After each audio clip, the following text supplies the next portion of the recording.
C'est ainsi qu'un matin, il y a bien longtemps, la Lune et les Shadocks quittèrent la Terre qu'à temps, pour aller en principe vers l'infini et même plus loin, si c'était possible.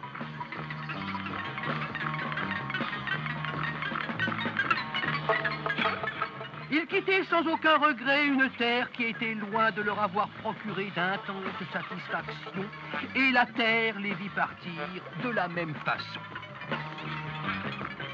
Le train interstellaire Shadok comportait premièrement un module en forme de cosmotobus où les Shadocks à grosse tête faisaient des calculs. Derrière venait la Lune qui servait d'étage propulseur par le truchement du chef Shadok, du devin plombier et du professeur Shadoko. Tout cela est parfait et en moins de rien, le train Shadok quitte l'orbite terrestre pour se placer sur la trajectoire de voyage de forme approximativement Shadokoïda.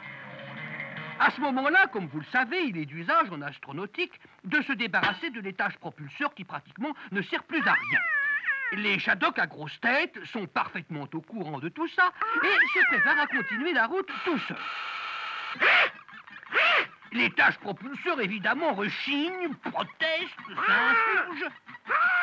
Il n'allait tout de même pas les laisser en plan, perdus là, en plein milieu de l'espace. C'était pas humain.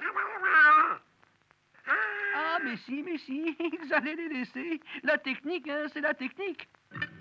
Les voilà condamnés à mourir ici, ou tout au moins à y rester jusqu'à la fin des siècles. Triste fin. Mais depuis le temps qu'ils faisaient pomper les autres, après tout, hein, ils n'ont que ce qu'ils méritent. Et notre histoire, de ce point de vue-là, n'est pas tellement immorale que ça.